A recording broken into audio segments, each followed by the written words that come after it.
When morning arrived, sunlight streamed through the blinds, marking the start of what seemed like an ordinary day. By 2 p.m., though, Taylor began to feel uneasy. Something about the lingering silence in the lower level felt off. Reaching the guest room door, he gave a polite knock. No answer. He waited a few moments, then knocked again, louder this time. Still nothing. Concern growing, Taylor gently turned the knob and pushed the door open. The first thing he saw was the disarray of the bed. That was when he noticed the blanket lying awkwardly on the floor near the corner. Something about the way it was positioned struck him as wrong. His heart began to race. Moving closer, he reached down and lifted the blanket. What he saw beneath froze him in place. Dannielle was lying on the floor. For a long moment, Taylor couldn't process what he was seeing. His mind scrambled for explanations. Maybe she had fainted. Maybe she was just unconscious. But instinct told him something was terribly wrong. Dear viewers, thank you for choosing our video and our channel. We put a lot of effort into making sure you enjoy being with us. Dannielle Finley Jones entered the world on October 20th, 1991, in the quiet suburb of Cranebrook, Western Sydney, a community known for its close-knit families and hard-working residents. From the very beginning, Dannielle's life seemed filled with promise. She was the second child in a small family of 4, growing up alongside her older brother Blake, who would later become one of the most influential people in her life. Blake had always been protective, stepping into a role that often felt like part sibling, part guardian, especially after their parents' separation. From an early age, Dannielle displayed a natural love for movement and competition. She was constantly active, playing everything from basketball and netball to athletics, but it was soccer that captured her heart. What began as a childhood pastime soon turned into a defining part of her identity. The local soccer club didn't have a dedicated girls' team at the time, so Dannielle played alongside boys, often proving she could run faster, kick harder, and lead with confidence. Over time, Dannielle's talent blossomed. She became team captain, guided younger players, and won several regional awards that celebrated her leadership and sportsmanship. In 2017, her dedication paid off in a new way. She was chosen to be the face of a national promotional campaign celebrating women's soccer in Australia. It was a proud moment for both her and her family, symbolizing years of hard work and quiet ambition finally being recognized. After completing high school, Dannielle pursued her education at the University of Sydney, majoring in education and social work. She wanted to make a difference, to guide others just as her mentors had guided her. During her university years, she volunteered at youth centers and continued coaching junior soccer teams, merging her love for teaching with her passion for teamwork. Upon graduating, she began her career as a teacher in a local school, quickly earning a reputation as someone both compassionate and disciplined. Parents trusted her, colleagues respected her, and her students adored her for her patience and encouragement. As Dannielle entered her 30s, her life appeared almost complete. She had built a steady career, achieved financial independence, and maintained a warm circle of friends who admired her optimism. Yet beneath the surface of her success, there lingered an unshakable feeling of loneliness. She began to dream about starting a family of her own, someone to share her mornings, her victories, and her quiet evenings with. Despite her independence, Dannielle longed for a deep emotional connection, the kind of partnership built on trust and shared dreams. Although she had dated in the past, most of her relationships had been short-lived. Dannielle was goal-driven, and if a relationship began to interfere with her priorities, she had no hesitation in ending it. But now, for the first time, she wanted something lasting, a bond that could withstand the challenges of time and circumstance. Like many others in the digital age, Dannielle was active on social media. Her Instagram and Facebook pages reflected a life full of energy. Pictures from soccer tournaments, classroom events, and weekend hikes with friends.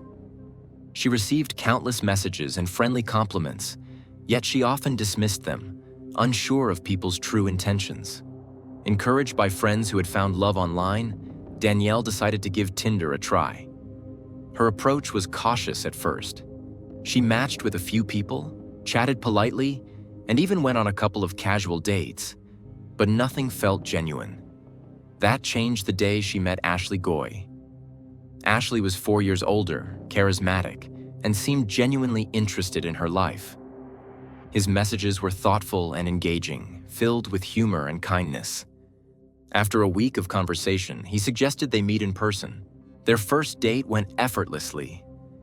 They talked for hours in a small Sydney cafe, discovering shared interests in travel, sports, and volunteering. Ashley's charm was disarming, and Dannielle found herself opening up to him in a way she hadn't with anyone in years. Friends who saw them together described them as perfectly matched. And even Danielle's mother, Jacqueline, was impressed when she met Ashley. He was polite, attentive, and appeared to care deeply for her daughter. However, as the weeks went by, subtle changes began to appear in Ashley's behavior. He started asking more questions about where she went, who she talked to, and what she wore. At first, Dannielle brushed it off as protectiveness, even finding it somewhat flattering that someone cared so much. It was a new experience for her, someone showing such intensity of interest. What she didn't yet realize was that this intensity masked control. Within just a month of dating, Ashley's personality began to shift. He became possessive, insisting that Dannielle spend less time with her friends and focus more on their relationship. He wanted to know her daily schedule in detail and often called just to check in. Dannielle, inexperienced in long-term relationships, didn't recognize these early warning signs. She saw his possessiveness as passion rather than control. To her, it felt like a new kind of love, raw, consuming, and devoted. For the first few weeks of their relationship, Ashley continued to present himself as the perfect partner, attentive, compassionate, and deeply invested in Dannielle's future. He often spoke about his dream of starting a family, describing in detail how much he longed to build a peaceful home filled with love and stability. To Dannielle, those words felt like music. They reflected everything she wanted but had struggled to find: commitment, tenderness, and the promise of a lasting connection. Hearing Ashley speak with such certainty about the future made her trust him even more deeply. He seemed like the kind of man she had always believed existed but had never met in real life. Still, not everyone in Dannielle's life shared her optimism. One of her closest friends, Emma, began to notice subtle changes in Ashley's behavior whenever he thought no one was paying attention. His charm, which had seemed effortless at first, sometimes slipped into unease, his laughter fading into cold silence if Dannielle spoke to another man, even in passing. He grew tense when she didn't answer her phone immediately, or when she made spontaneous plans without consulting him. To Emma, it was clear that Ashley's affection came with invisible strings attached. On several occasions, she gently tried to raise her concerns, telling Dannielle that something about Ashley felt unpredictable. But Dannielle, blinded by affection, brushed it off, saying that Emma simply didn't understand how serious this relationship was. Over the course of their first month together, Dannielle proudly introduced Ashley to her mother, Jacqueline, and a handful of close friends. However, most of her broader social circle knew him only through the glowing stories she shared online. Photos of weekend getaways, cheerful captions, and carefully chosen words that painted the picture of a perfect couple. Dannielle's posts radiated happiness, and her friends celebrated her new love, unaware that beneath the surface, tension was already building. On Saturday, December 17th, 2022, Dannielle organized a casual night out with her friends at a well-known city bar. The plan was simple: good food, music, and laughter before the holidays. It was also the night she planned to formally introduce Ashley to more of her close circle. She spent extra time getting ready that evening, excited and slightly nervous. For her, this was a milestone, a symbolic gesture that confirmed her relationship was becoming something real and permanent. The bar was buzzing with energy when they arrived. Laughter mixed with music, and the scent of food filled the air. Dannielle's friends greeted her warmly and welcomed Ashley with open curiosity. To everyone's surprise, Ashley was perfectly charming. He smiled easily, engaged in light conversation, and even helped the staff carry over an extra chair for someone who arrived late. To the group, he seemed considerate, confident, and genuine.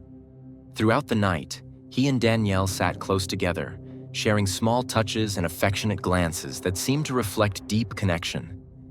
It was the kind of scene that looked like the beginning of a beautiful love story. For Dannielle, it was a proud moment. She had never introduced any of her past boyfriends to her wider group of friends, knowing those earlier relationships weren't serious. This time, however, was different.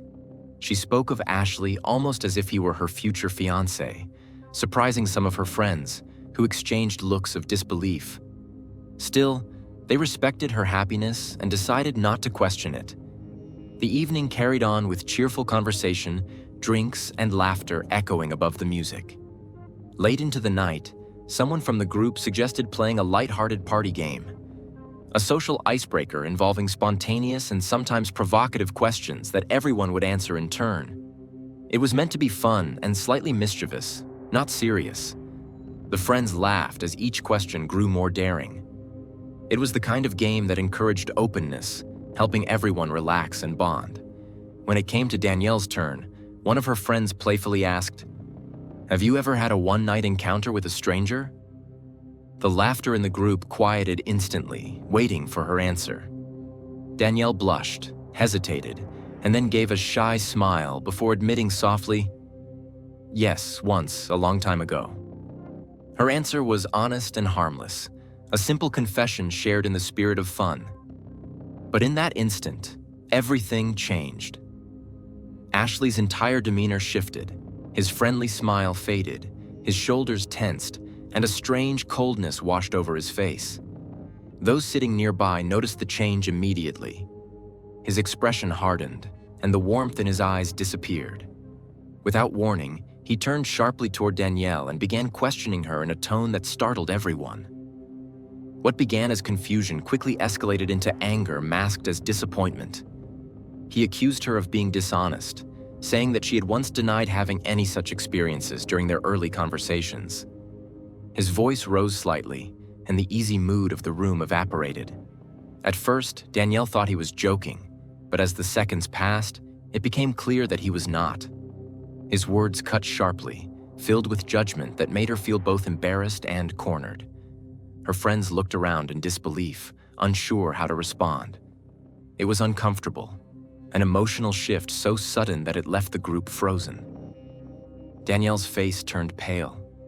She tried to explain that the question had been part of a harmless game, that her past had nothing to do with their present, but Ashley wouldn't listen. Ashley's tone grew more severe. He began to accuse Dannielle of lying and of disrespecting him in front of everyone. Some of the guests tried to intervene, reminding him that it was all just a game and that no harm was meant. But Ashley was unreachable in that moment, his emotions spiraling out of proportion. Dannielle, always the peacemaker, tried to calm him down, speaking softly and apologizing even though she had done nothing wrong. Yet her words only seemed to fuel his frustration. After a few tense moments, he abruptly stood up, muttered something under his breath, and stormed out of the bar. The room fell silent. Everyone sat in awkward disbelief. Danielle's friends looked at her with concern, but she tried to brush it off, forcing a shaky smile. She apologized repeatedly for the uncomfortable scene, saying that Ashley was probably just overwhelmed or embarrassed. "He's not usually like this," she explained quietly. "Maybe it's just nerves from meeting everyone." Still, she could see the doubt in her friend's eyes. A few minutes later, Ashley began sending her text messages, short, heated, and emotional. Dannielle, worried that the situation might escalate, told her friends she was going to find him and talk things through. She stepped outside into the cool night air, disappearing for about 15 minutes. When she finally returned, Ashley was with her. His expression had softened, and he acted as though nothing had happened. The two rejoined the group, sat close again, and continued their conversations as if the argument had never occurred. The others exchanged uneasy glances but said nothing. It was easier to move on than to reopen the wound. The rest of the night passed quietly. Ashley was calm, attentive even, occasionally laughing and making small talk. Yet beneath the surface, everyone could feel a lingering tension, a sense that something had cracked between them, something delicate and unseen. As the clock struck midnight, the group began to disperse. Since Dannielle had a long way to travel home that night, she decided it would be safer and more convenient to stay over at her friend Taylor's house. She wasn't alone. Her boyfriend Ashley agreed to join her, and Taylor, ever the hospitable host, had no objection. Taylor lived in a quiet suburban neighborhood, about a 20-minute drive from the bar where they had all spent the evening. The air was cool, the streets dimly lit, and the faint sound of crickets echoed through the otherwise peaceful night as they made their way there. Taylor's girlfriend, Rachel, who had chosen not to drink that evening, offered to drive everyone home. She was responsible and kind-hearted, the sort of person who always made sure everyone got home safely. When they arrived, Taylor led them downstairs to a spacious guest room he had prepared earlier. It was warm and inviting. Soft lighting, a neatly made queen-sized bed, and a small adjoining bathroom that gave the space a comfortable, private feel. The small windows near the ceiling let in just enough light from the street lamps to cast a faint glow across the carpet. For a guest room, it felt unexpectedly cozy. Dannielle smiled appreciatively, clearly touched by the effort. She and Ashley thanked Taylor and Rachel before settling in. Despite the minor disagreement that had erupted between the couple at the bar earlier that night, they appeared calm now, perhaps a little weary, but peaceful. Laughter even returned briefly as they unpacked a few things and prepared to sleep. To anyone watching, it would have seemed that the tension from earlier was completely forgotten. Around 3 a.m., however, Taylor stirred awake. A faint, unusual noise had reached his ears from somewhere downstairs. It wasn't loud, more like the thump of movement or a muffled sound through the floorboards. Rachel, half asleep beside him, opened her eyes and glanced toward him with a questioning look. "Did you hear that?" she murmured. Taylor listened for a few moments longer. The noise came again, then stopped. After a few tense seconds, the silence returned. Convinced it was probably nothing, a door shifting, the house settling, or perhaps the guests moving in their sleep, Taylor decided not to overthink it. The couple soon drifted back to sleep. When morning arrived, sunlight streamed through the blinds, marking the start of what seemed like an ordinary day. It was already past 10:30 a.m. when Taylor finally woke up for good. Rachel yawned, stretching beside him, and asked casually whether Dannielle and Ashley were already up. Taylor shrugged, assuming they were still asleep after a late night. They made coffee, chatted quietly, and let time pass without interruption. Noon came and went, and there was still no sign of their guests. The closed door downstairs didn't seem concerning. After all, it wasn't uncommon for people to sleep in after a night out. By 2 p.m., though, Taylor began to feel uneasy. Something about the lingering silence in the lower level felt off. He decided to check on them, telling Rachel he'd be right back. Descending the stairs, he noticed the faint echo of his own footsteps on the wooden floor. Reaching the guest room door, he gave a polite knock. No answer. He waited a few moments, then knocked again. Louder this time. Still nothing.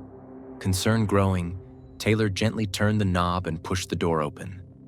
The first thing he saw was the disarray of the bed. The sheets were tangled and partly hanging to the floor. Dannielle's clothes were draped neatly over a chair, her purse on the nightstand, and her shoes were placed side by side near the wall, as if she had planned to leave soon. The air felt strangely still, as though the room itself was holding its breath. A chill ran through Taylor's body as he took a cautious step forward. That was when he noticed the blanket lying awkwardly on the floor near the corner. Something about the way it was positioned struck him as wrong. His heart began to race. Moving closer, he reached down and lifted the blanket. What he saw beneath froze him in place. Dannielle was lying on the floor. For a long moment, Taylor couldn't process what he was seeing. His mind scrambled for explanations. Maybe she had fainted.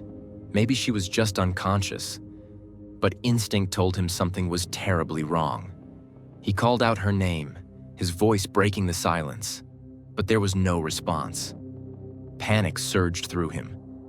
Ashley was nowhere in sight, and one of the small windows above the bed stood half open, the curtains gently swaying in the breeze. The realization hit him all at once. Someone had left in the middle of the night. Taylor bolted upstairs, his face pale. Rachel, startled by the look on his face, demanded to know what was happening. Barely able to form words, Taylor explained what he'd found. Rachel immediately grabbed her phone and called emergency services. Her hands were shaking, her voice trembling as she spoke to the dispatcher. They were told to wait outside for help to arrive. But deep down, both of them knew it might already be too late. When the paramedics arrived, they quickly confirmed the worst. Dannielle had passed away hours earlier, sometime around 3 a.m. The same time Taylor and Rachel had heard those strange noises in the night. That haunting realization would stay with them for years to come. If only they had checked then. Perhaps things could have been different. The authorities soon began their investigation. Fingerprints, phone records, witness accounts, each piece slowly began to reveal the truth. The scene itself told a story that no one wanted to believe. There were clear signs that Ashley had been responsible for what had happened. He hadn't made much effort to conceal his movements afterward. Investigators found traces in the bathroom sink that showed he had tried to clean himself up before escaping. The fingerprints left on the open window frame matched his exactly. A nearby neighbor later came forward with a statement. Around 4:30 that morning, they had seen a man walking quickly down the street, heading toward the main road. The dim streetlight made it difficult to see his face clearly, but his clothes matched the description of what Ashley had been wearing earlier that night at the bar. A dark jacket, jeans, and white sneakers. Detectives dug deeper. They obtained data from Ashley's phone, which revealed something even more disturbing.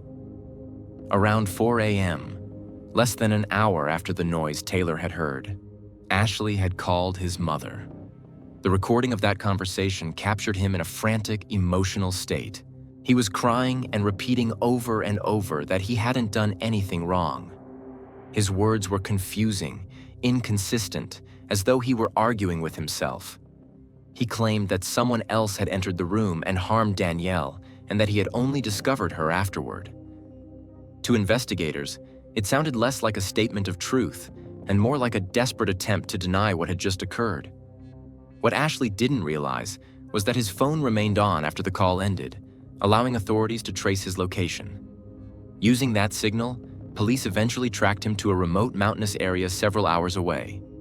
The region was isolated, with winding roads and dense trees, an unlikely place for anyone to go unless they were trying to disappear. It seemed clear that Ashley had intended to hide there until he could figure out what to do next. Police eventually located Ashley near a remote scenic overlook that towered above a steep, rocky cliff. The location was quiet, almost eerily so, an isolated viewpoint surrounded by whispering pine trees and distant city lights flickering far below. When officers arrived, their flashlights caught sight of him standing near the metal safety barrier, his posture tense, his eyes vacant. Before anyone could speak, Ashley climbed over the railing in a single, desperate motion and clung to the outer edge, his body trembling as he threatened to jump if anyone took another step toward him. The officers immediately halted. Their radios crackled with urgency as backup units and trained negotiators were called to the scene. Within an hour, a perimeter was established. The glow of red and blue lights reflected off the rocks, painting the night in uneasy colors. A team of crisis intervention specialists and psychologists soon arrived, their voices calm and steady, trained to reach those standing at the edge, literally and figuratively, of breaking down completely. The negotiations stretched on for nearly 12 hours. As midnight approached, fatigue began to overcome him. His movements grew slower, his grip weaker. At a crucial moment, when he turned slightly toward one of the negotiators, officers took the opportunity to act. With precision and timing, they lunged forward, grabbing him and pulling him back to safety. The scene erupted in shouts of relief and tension as he was finally restrained on solid ground. Ashley's behavior afterward was chaotic and unpredictable. He screamed incoherently, cried, and resisted the officer's attempts to calm him. It was clear to everyone present that he was in no state to answer questions. For his own safety and the safety of others, he was transported to a psychiatric care facility where doctors and specialists could stabilize him. Over the next several days, medical professionals observed Ashley closely. He was agitated, restless, and prone to emotional outbursts. Once his condition stabilized, psychiatrists determined that his mental state had been dangerously unstable at the time of his arrest. Their reports concluded that had the officers hesitated even a few more minutes, he might have followed through with his threat. As the investigation continued, deeper psychological assessments were conducted. Over time, experts diagnosed Ashley with several mental health disorders, including a severe form of emotional dysregulation and impulsive personality disturbance. In clinical terms, his condition manifested as sudden, uncontrollable episodes of rage and aggression, followed by periods of extreme remorse or denial. The diagnosis painted a disturbing but revealing picture of his mindset. When investigators delved further into his past, what they discovered was both tragic and alarming. Dannielle was not Ashley's first victim. Over the previous few years, more than 10 women had filed police reports against him. These reports detailed patterns of violent outbursts, controlling behavior, and obsessive tendencies. Many of these women had sought legal protection, pleading for restraining orders or police intervention. Some of the cases had been quietly withdrawn, often because the victims feared retaliation or had been persuaded that Ashley would change. Ashley's background revealed years of instability. He had grown up in a turbulent household without a father figure. His mother, though caring, had struggled to manage his behavior from an early age. Teachers noted his temper and difficulty handling rejection. By adolescence, those issues had intensified. He had frequent conflicts at school and episodes of aggression toward his peers. Sadly, much of this went unaddressed, dismissed as teenage anger. Between 2015 and 2021, at least 11 separate complaints were filed against him for threats and physical altercations. In several of those cases, the victims eventually dropped their charges, either out of fear, exhaustion, or misplaced hope that he would change. A few others obtained restraining orders, but enforcement proved difficult. Ashley would often violate these boundaries without consequence, showing an unsettling disregard for authority. In early 2021, one of his partners took the matter to court after he assaulted her during an argument. The case resulted in a guilty verdict, but the punishment was lenient: a fine, community service, and an order to avoid contact with the victim. The minimal consequence did little to deter him. By 2022, his pattern of behavior continued. After another breakup, Ashley showed up uninvited at his ex-girlfriend's home late at night. He attempted to force entry but was stopped when her parents woke up and intervened. Authorities were called immediately, and he was taken into custody. Even then, the judicial system imposed another mild sentence: 6 months behind bars. He served less than 4 before being released once again. Only a few weeks later, he met Danielle Finley Jones. What followed would become one of the most widely discussed criminal cases in the region. The tragedy involving Dannielle captured national attention. News stations ran continuous coverage of the investigation, and online forums buzzed with outrage over how many opportunities had been missed to prevent what happened. During the long and painstaking investigation, police received a wave of unexpected calls. One after another, 14 additional women came forward, each bravely revealing that they too had been intimidated by Ashley Goy at different points in time. For years, they had remained silent. Some out of fear of retaliation, others convinced that no one would believe them. The renewed attention surrounding the case finally gave them the courage to speak. Their stories, though told separately, shared chilling similarities. Each woman described how Ashley initially presented himself as an ideal partner: polite, attentive, and charming to the point of seeming almost too good to be true. In the beginning, he was the kind of man who opened doors, remembered birthdays, and offered comforting words when life became difficult. Yet, beneath that carefully crafted image hid a darker reality. After a few meetings, the mask would slip. Small controlling behaviors appeared first. Constant check-ins, possessiveness, and jealousy disguised as affection. Soon after, those behaviors evolved into manipulation and intimidation. Remarkably, in all the accounts collected, investigators noticed one unsettling pattern. Ashley never used weapons of any kind. He relied solely on his physical strength, intimidation, and psychological dominance. It was as if he found satisfaction in control itself, proof of power rather than the use of objects or tools. His ability to manipulate emotions made him even more dangerous, because to the outside world, he continued to appear calm, reasonable, and composed. As the trial date approached, the courtroom became a focal point for national attention. Many of Ashley's previous victims appeared in court, some traveling from other states to testify. Their courage in confronting him face to face after years of silence was widely praised. Some trembled as they spoke. Others held photographs or letters they had written years earlier but never had the chance to deliver. Their primary fear was the same: that Ashley might once again escape serious punishment.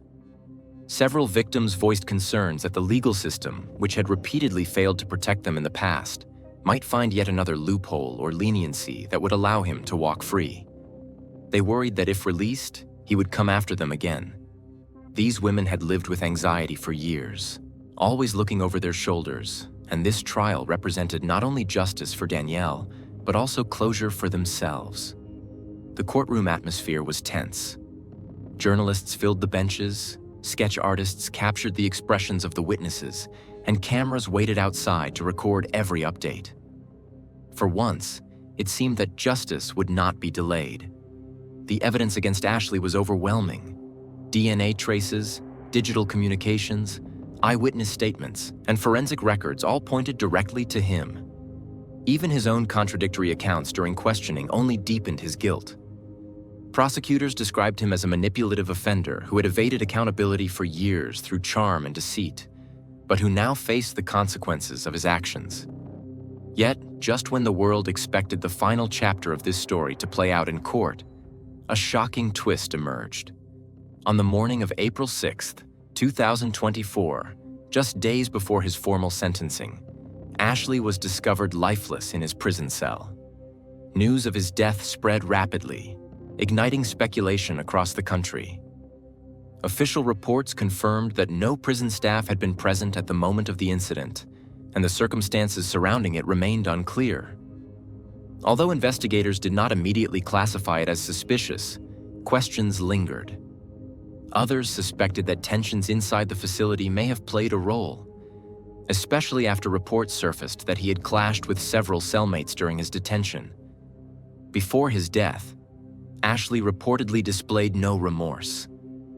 He maintained an air of arrogance, telling other inmates and even his lawyers that he expected to be declared mentally unfit for prison. He was convinced that he would be transferred to a psychiatric hospital where, in his view, conditions would be far more comfortable. Instead, his life came to a sudden and mysterious end before that ruling could ever be made.